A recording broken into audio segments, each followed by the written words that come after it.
तो वो जो जगदम्बा मातेश्वरी है, सब देवियों में, सब मूर्तियों में प्रवेश करके एक ही देवी पार्ट बजाती है। उनमें जो मुख्य है, जो जगदम्बा कही जाती है, सारे जगत की अम्बा,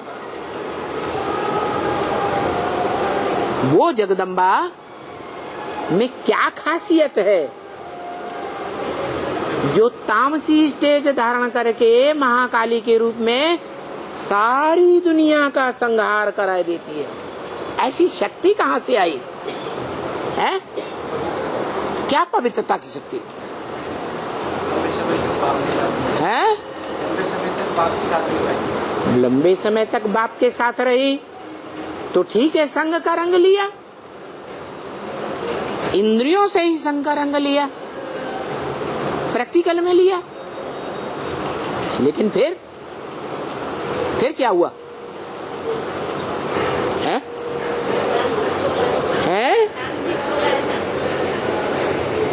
क्या क्या बोला? है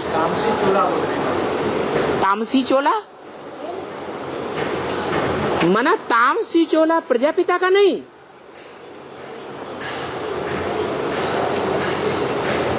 प्रजापिता का जो चोला है, दुनिया का अव्वल नंबर पतितम कामी कांटा है या नहीं है?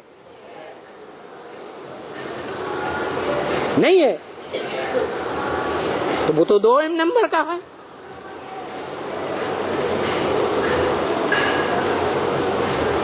मूल बात क्या है? वो ताकत क्या है? वो शक्ति क्या है जिस शक्ति के आधार पर सारे संसार का विनाश करती है? कौन सी प्योरिटी? ये प्योरिटी है?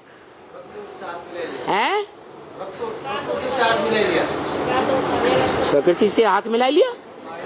अरे वो तो खुद ही प्रकृति है।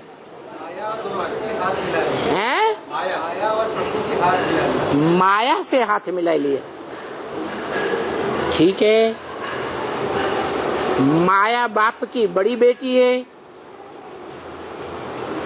है ना? और जगदम्बा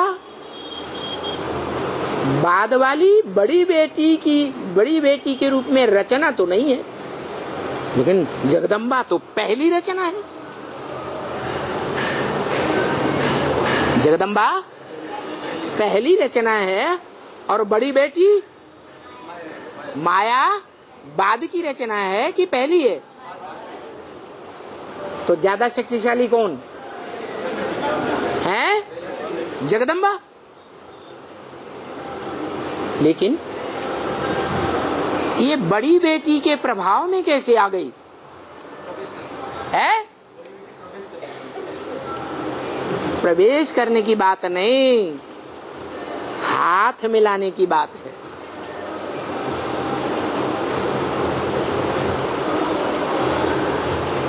देखो, दुनिया के परिवारों में भी, खास करके भारत में भी,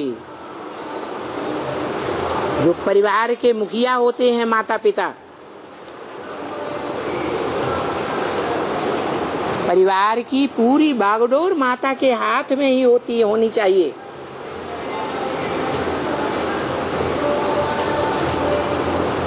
और हिस्ट्री में पहले होती भी थी, अभी की बात छोड़ दो, क्योंकि विदेशियों के प्रभाव में आ जाती हैं भारत माताएं। तो जगत की माता में ज्यादा प्योरिटी होती है या परिवार की माताओं में ज्यादा प्योरिटी होती है या पहली बच्ची में ज्यादा प्योरिटी होती है? बोलो। जो बड़ी बेटी है परिवार में, उसमें प्योरिटी की पावर ज्यादा होती है या परिवार की माता में ज्यादा प्योरिटी होती है? हैं? धीरे धीरे बोलते हैं। बेटी में ज्यादा प्योरिटी होती है। ये प्योरिटी की ही पावर है जो बुद्धि को पवित्र रखती है। और आज भी देखा जाता है ब्राह्मणों की दुनिया में पवित्र बुद्धि वाली अलग अलग परिवारों से आने वाली कन्याएं ज्यादा समर्पित हो रही हैं या अदर कुमारियां ज्यादा समर्पित हो रही हैं? कुमार ज्यादा समर्पित हो रहे हैं ईश्वरीय सेवा में या अदर कुमार समर्पित हो रहे हैं? भगवान बाप को तन अर्पण करके, पूरा धन अर्पण करके, मन के सारे संकल्प इच्छाएं अर्पण करके, मन तन मन धन समय संपर्क संबंधियों की सारी पावर अर्पण करके कौन अर्पण हो रही है? कन्या जो है पवित्र बुद्धि है। पवित्र बुद्धि है, खास करके भारत की कन्याएं पवित्र बुद्धि है।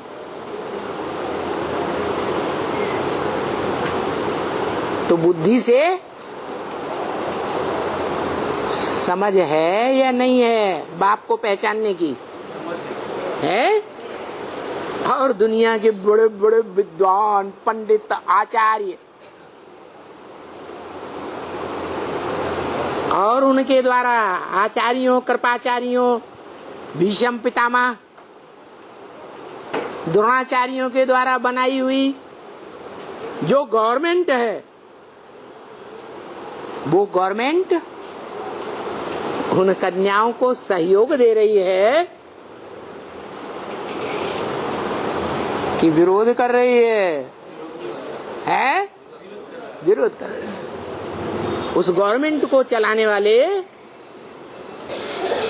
जो भी गद्दी नशीन बैठे हैं उनकी पवित्र बुद्धि है या अपवित्र बुद्धि है? अपवित्र बुद्धि है, इसलिए आए हुए भगवान को नहीं पहचान सकते। और ये बात गीता में भी लिखी हुई है। क्या कि मुझ साधारण तन में आए हुए भगवान को मूढ़मती लोग नहीं पहचान पाते। और बाबा ने भी यही बात बोली है।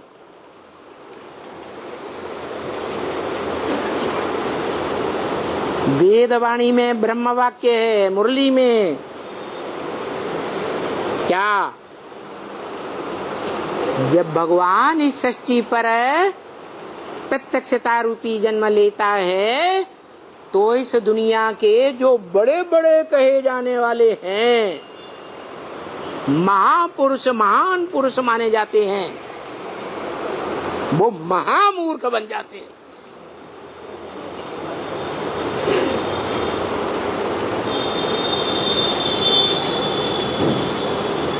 और अभी प्रैक्टिकल में ऐसा होने वाला है। वो मानेंगे समझेंगे कि हम तो महामूर्ख बन गए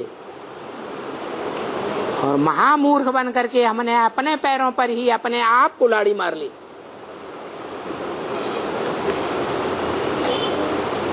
हमारी आत्मा दुर्भाग्यशाली बन गई।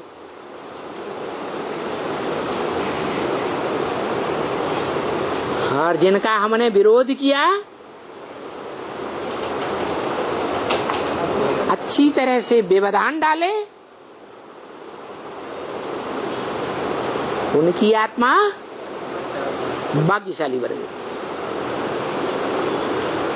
आत्मा भाग्यशाली भी बनती है, आत्मा दुर्भाग्यशाली भी बनती है।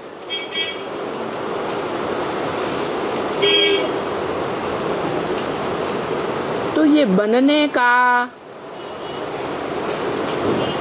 आत्मा के भाग्यशाली बनने का, दुर्भाग्यशाली बनने का मूल कारण कौन हुआ है?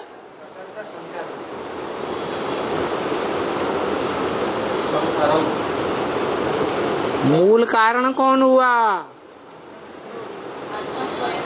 मूल कारण हुआ वो भाग्यशाली रथ जो साधारण तन में भगवान बाप आता है। उस साधारण तन में आए हुए भगवान बाप को महामूर्ख, मूढ़मती, मती नहीं पहचान पाते। तो प्रैक्टिकल में निमित्त कौन बन गया उनके दुर्भाग्य बनाने का? है भाग्यशाली रहते ही निमित्त बन गया।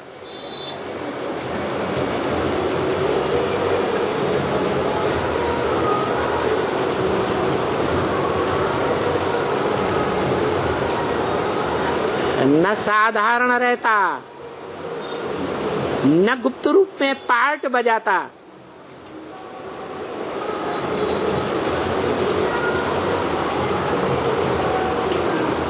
तो सभी पहचानते।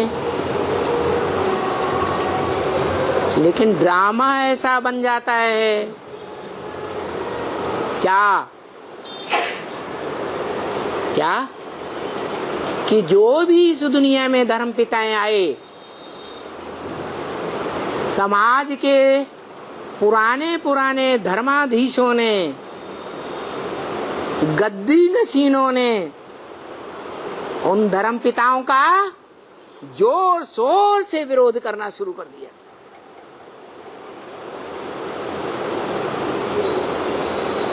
धर्म के धक्के खाने के लिए मजबूर कर दिया।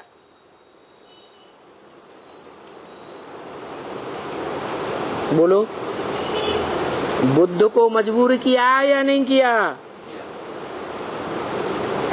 मोहम्मद को मजबूर किया या नहीं किया? क्राइस्ट को मजबूर किया या नहीं किया? ये धर्म के धक्के बहुत प्रसिद्ध हैं, हिस्ट्री में भी प्रसिद्ध हैं और शास्त्रों में भी प्रसिद्ध हैं। तो जो ग्रेट फादर्स गाए हुए हैं उनके लिए ये धर्म के धक्के इतने प्रसिद्ध रहे हैं। तो जो इस षष्ठी रूपी रंगमंच पर ग्रेट ग्रेट ग्रैंड फादर का पार्टधारी होगा, सत्य सनातन धर्म का स्थापक होगा,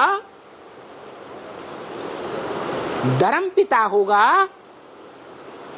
वो कितने धक्के खाएगा धर्म के।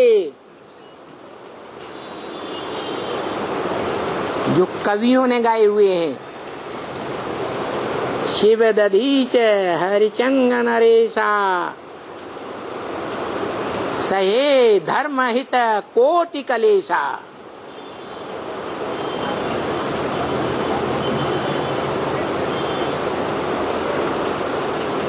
उन्होंने तो अतिशयोक्ति अलंकार डाल दिया, कोटि कलेशा,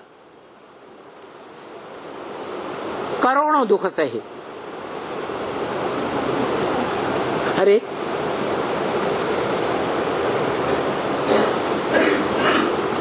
मुसलमान लोग तो आज भी कहते हैं, उनकी कुरान में लिखा हुआ है क्या कि जब कयामत होगी तो खुदा के बंदे बड़े आराम से रहेंगे।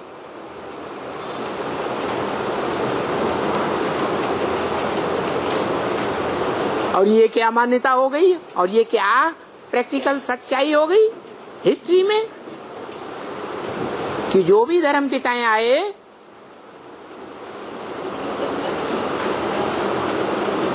उन्होंने बहुत धर्म के धक्के खाए।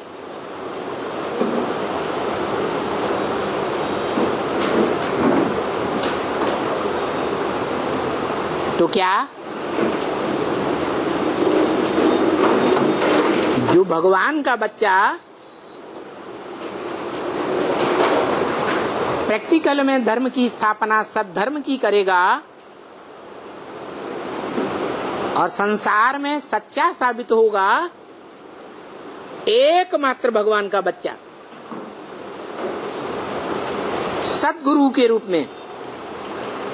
क्योंकि सद्गुरु निराकार होता है या सद्गुरु साकार होता है? वो साकार सद्गुरु।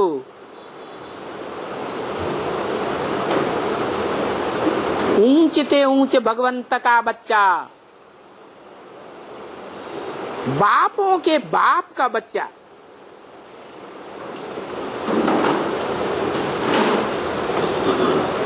धर्म की स्थापना के कार्य में दुखी होगा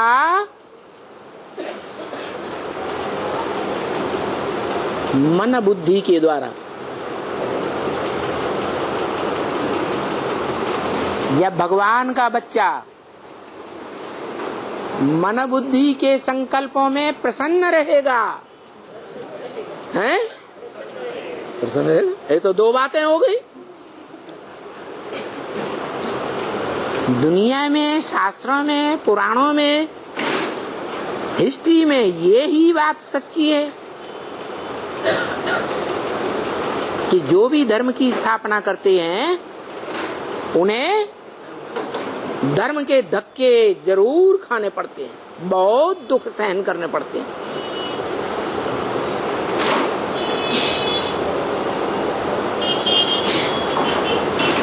और मुसलमानों के ग्रंथ में लिखा हुआ है कि कयामत होगी तो भगवान के बंदे, खुदा के बंदे बड़े आराम से रहेंगे। वो सारे ही बंदे बड़े आराम से रहेंगे। जो धर्म का स्थापन करने वाला धर्म पिता होगा वो ही दुखी होगा। होगा है? रामायण में दिखाई दिया। खासकर यहाँ गुजरात में रामचंद्र डोंगरे का नाम सुना होगा।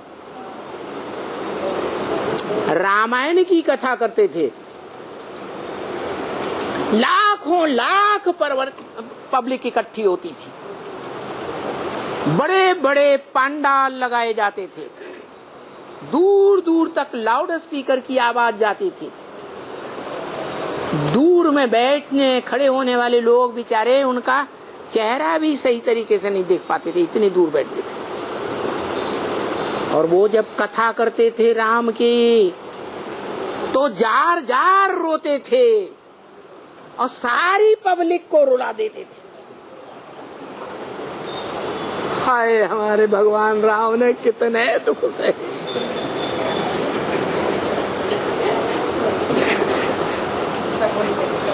और रामायण में क्या लिखा है? रामायण में लक्ष्मण जी सीता जी से कहते हैं भ्रकुटी विलास सृष्टि लय होई, सपने हूँ संकट परे की सोई। जिसकी भ्रकुटी मात्र टेढ़ी करने से सारी सृष्टि का विनाश हो सकता है, उसके स्वप्न में भी कभी संकट आ सकता है क्या? तो देखो आज की दुनिया में कैसे कैसे विरोधाभासी संकल्प चल रहे हैं।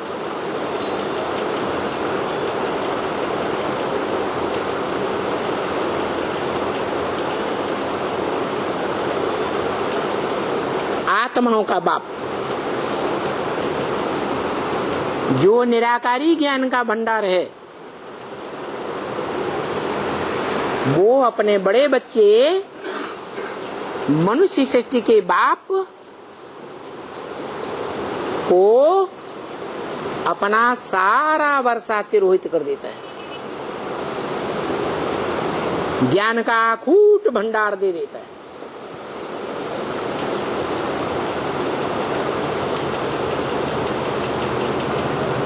ये बड़े से बड़ी शक्ति है या छोटी पावर है? बड़े से बड़ी शक्ति है। फिर पवित्रता क्या है?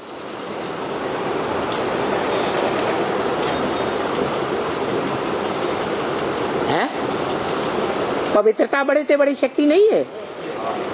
अरे तो बड़े से बड़ी तो एक ही होगी कि दो होंगी? हैं?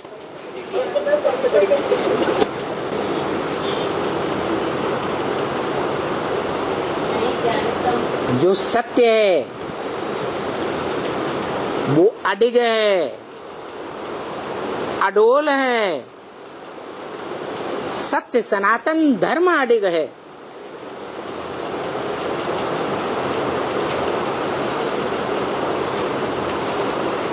धर्म खंड अडिग है।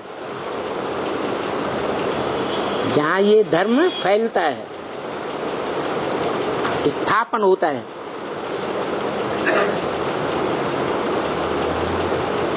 धर्म पिता प्रैक्टिकल में सत्य है और उस धर्म पिता के द्वारा दिया हुआ जो सत्य ज्ञान है, उस सत्य ज्ञान को, ऊंचे से ऊंची पावर को जो धरणी माता धारण करती है प्रैक्टिकल जीवन में, वो शास्त्रों में सती के रूप में गाई गई है। कौन? अरे शास्त्रों में जिसका पहला जन्म, पूर्व जन्म सती के रूप में गाया हुआ है। सत्य से पैदा होने वाली सती, जो सत्य को धारण करने वाली है,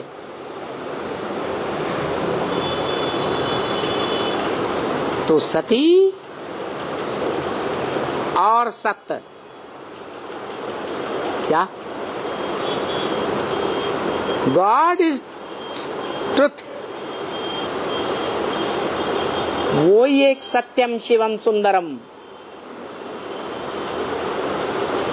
और वो सत्य को जिस धरणी माता में स्थापित करता है, वो सती कही जाती है।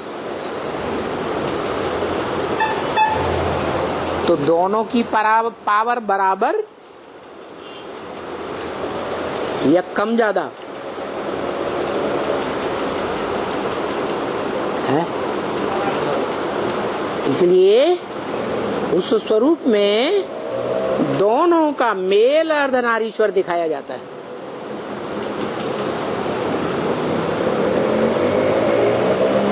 एक है या दो हैं?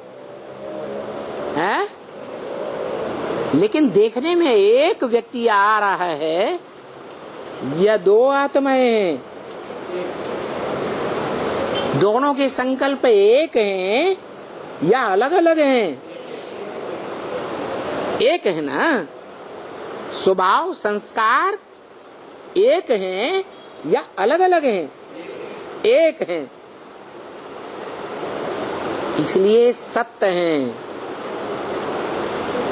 द्वैतवादी द्वापर युग आने से, इन द्वैतवादी धर्म पिताओं के संग के रंग में आने से, इनके फॉलोअर्स के संग के रंग में आने से, वो सत्य को धारण करने वाली सती माताएं, भारत माताएं, सुनी सुनाई बातों के प्रभाव में आ जाती है। और क्या अनुभव करती है? रावण की जेल अनुभव करती है कि स्वतंत्र अनुभव करती है? रावण की जेल अनुभव करती है।